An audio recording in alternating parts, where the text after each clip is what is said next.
Эфирда яңалыклар вакыты, студияда Лейсан Галиева, исәнмесез, бүгінгі шығарылышның төп темалары. Наша задача в том, чтобы рассказать людям, чтобы они максимально пополняли регистр потенциальных доноров костного мозга. Яшәү лекциясы. Әлмәт студентларына донорлыкның мөһимлеге турында сөйләделәр. К сожалению, у нас появились люди взрослого населения, которые пришли к нам с клиникой поражения не только на коже, но и поражения волосистой части головы. Медицина кисәтү. Районда тимрәү очраклары артуы теркәлгән. Спортсменнар біздің республиканың донын 2 елны июньдә Сочи шәһәрендә яклаячаклар. Көчле рухлылар. Калабызда төрле мөмкинлектәге спортчыларны берләштергән чара узды.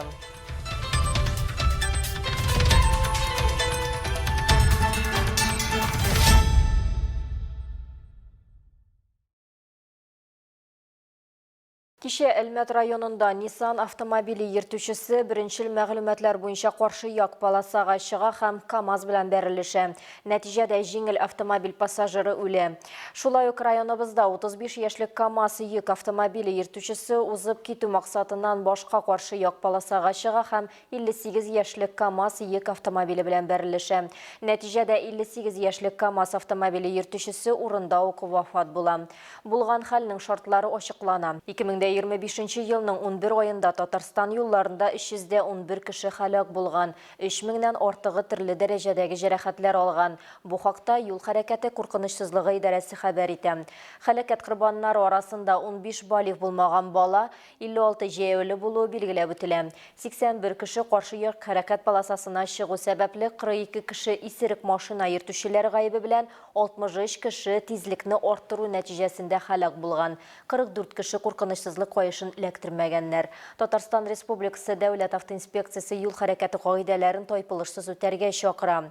Кар күплеге булганлыктан бүген төнлә Чехов, Гагарин, Тимирязев, Киров, Лермонтов, Мәрҗани һәм Радищев урамнарында махсус техника эшләячәк. Шәһәр администрациясе машиналарны бу урамнар буенда калдырмавын сорый. Бордюрлар янындагы автомобильләр юл хезмәтләренә карны сыйфатлы итеп җыярга комачаулый.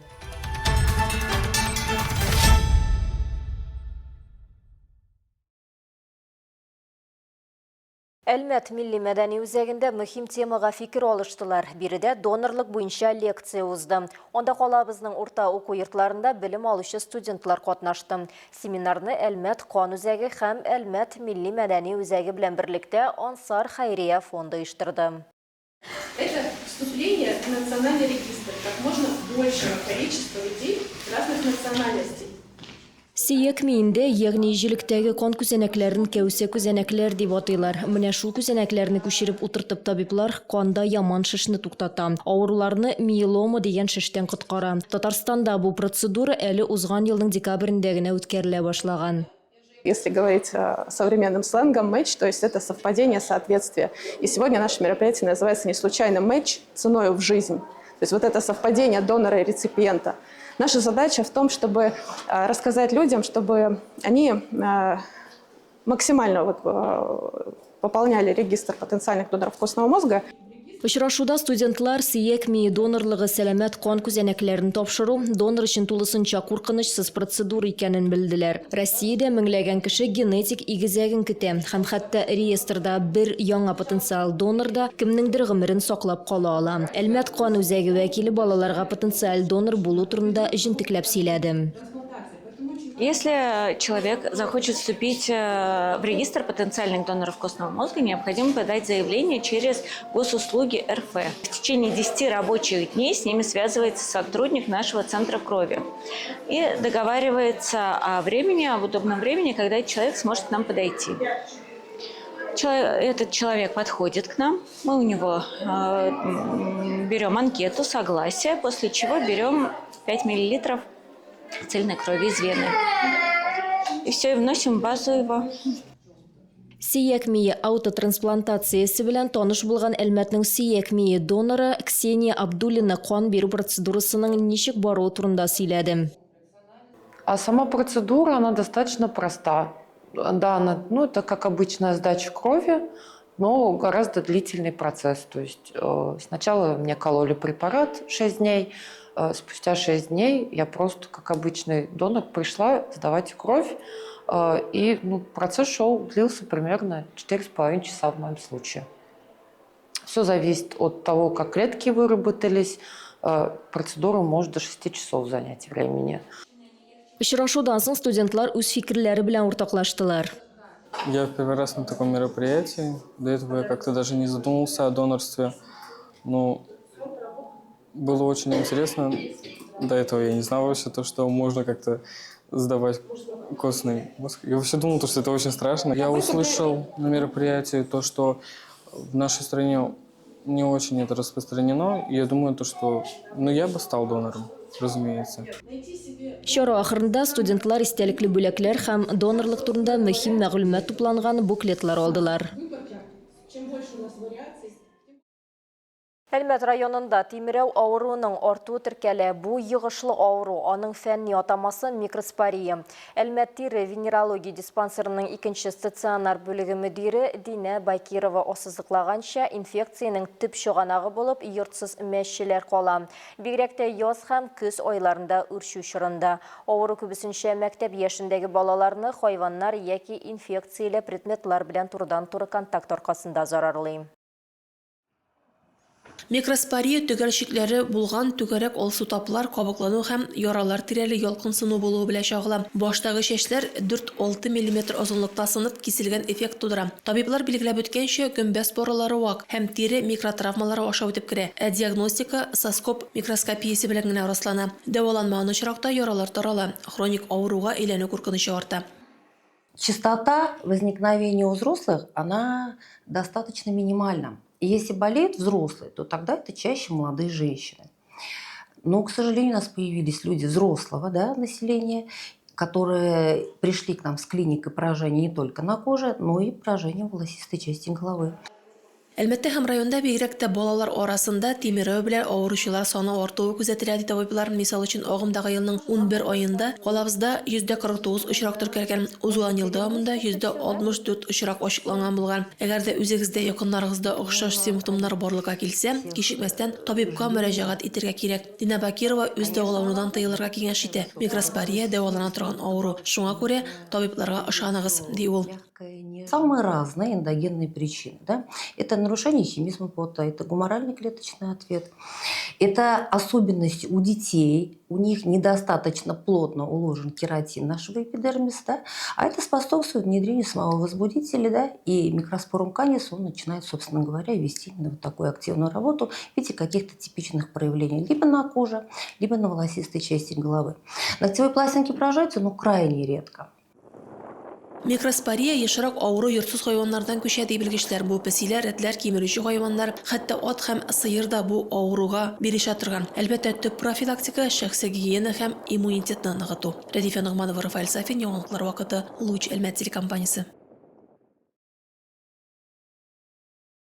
Россиядә ел сайын декабрь башында уза торган инвалидлар декадасы тәмамланды. Бу исә мөмкинлекләре шикләнгән кешеләрнең сәламәтлеген ныгытуга һәм социаль адаптацияләүгә юнәлдерелгән мөһим инициатива. Шундый ук ният белән районыбызның инвалидлар җәмгыятендә ветераннар советы белән берлектә чара булып узды. Аның төп бурычы инвалидларның ихтыяҗларына бөтен җәмгыятьнең игътибарын җәлеп итү.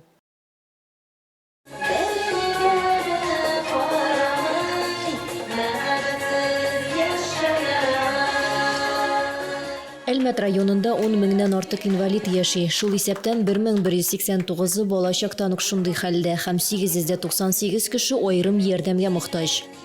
Практически все условия для того, чтобы люди и здоровые, и нездоровые, и взрослые, и молодые, и дети могли жить, значит, могли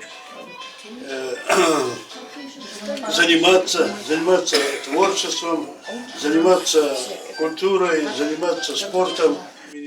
Район ветераннар советы пенсионерларга һәм инвалидларга ярдәм итүдә актив роль уйный. Аларның сәламәтлеген һәм рухын ныгытуга аерым игътибар бирә.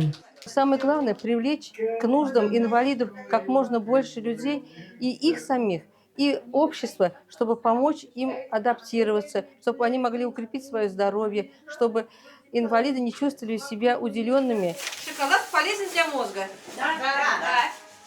Да. А почему?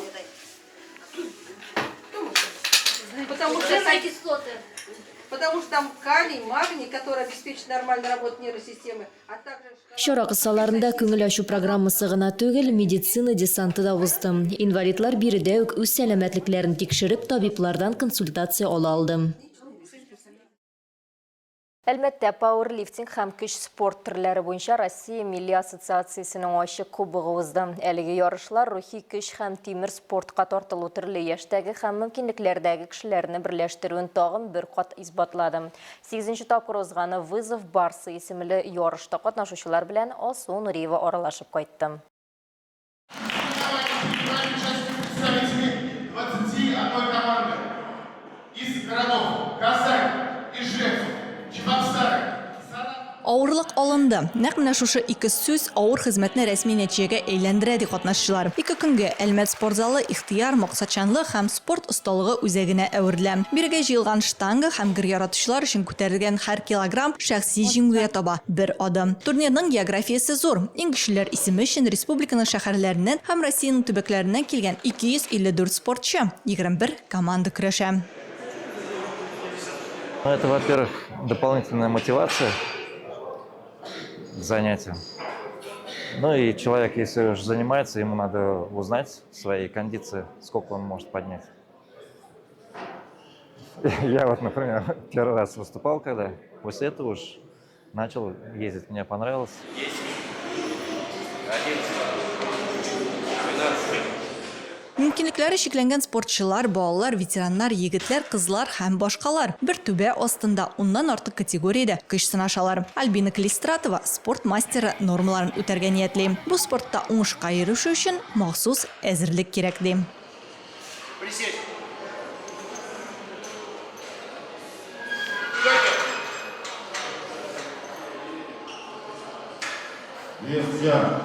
Мин 4 ел шөгыльләнәм. Кешеләрне тренируем. Шуңар күрә үземә җиңел булды бу спортка килергә.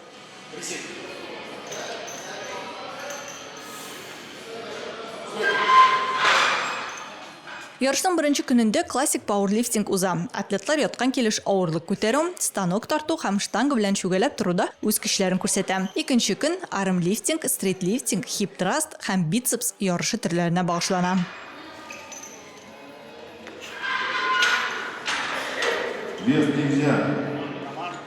Җиңүче һәм призерларына медаль, грамота һәм бүләкләр белән бүләкләделәр.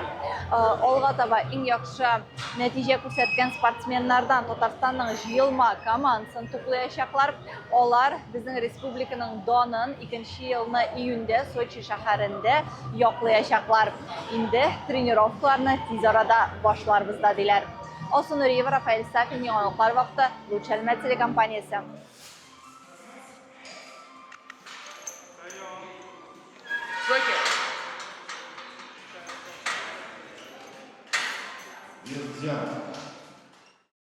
Осталык һәм грация триумфы калабызда узган Татнефть кубогына ат спорты ярышлары турында нәкъ менә шулай эш сүз белән әйтеп була. Үткән елларда Әлмәт ат спорты мәктәбенең манежы Татарстанның 6 муниципаль районыннан 100гә якын спортчыны кабул итте.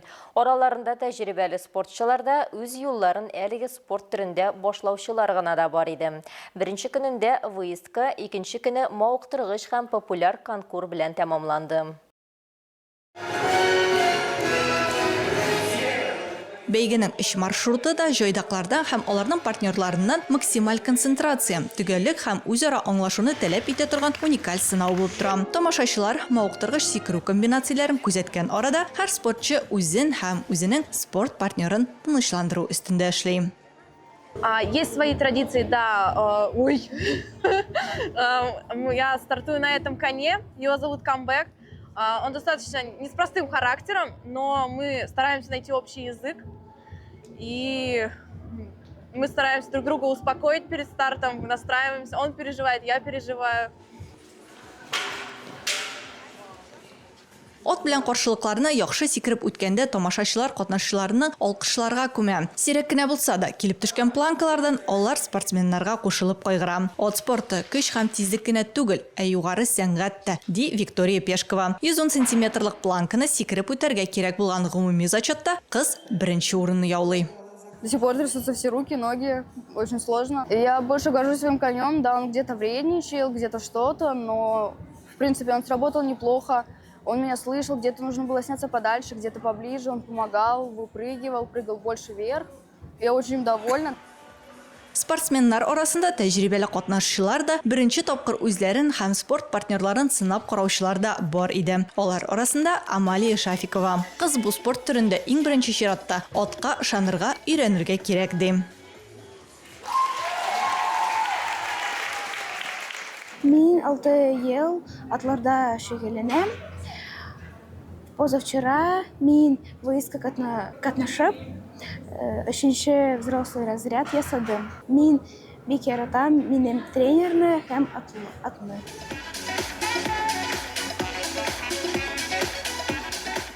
Төбәктә ат спорты үсә, масса күләмгә әйләнә һәм елдан-ел популярлаша бара ди белгечләр. Яңа мәктәпләр ачыла, даими турнирлар үткәрелә, бу спортка яңа кызыксынучы балалар килә. Ат спортын үстерү программасын гамәлгә ашыруда Татнефть компаниясе аеруча зур роль уйный. В этом году мы провели 9 конноспортивных мероприятий. Были бега и скачки, конкуры и выездка, также проводили аукцион, была борьба на лошадях, национальный вид конного спорта. На следующий год запланировано 12 мероприятий. Татнефть кубогына ярышлар ат спортын яратучылар өчен чын бәйрәмгә әверелә. Өлкәннәр ярышларны кызыксынып караган арада балалар понида йөри һәм аниматорлар белән күңел ача.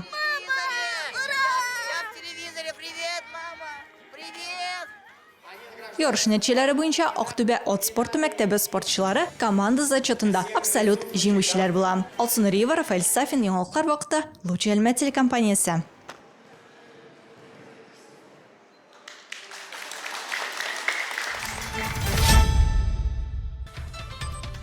Бүгінге шулар иде. Мин Лейсан Галиева һәм монтаж операторы Динара Гайнетдинова. Сезнең белән саулашабыз. Исән саулыгыз.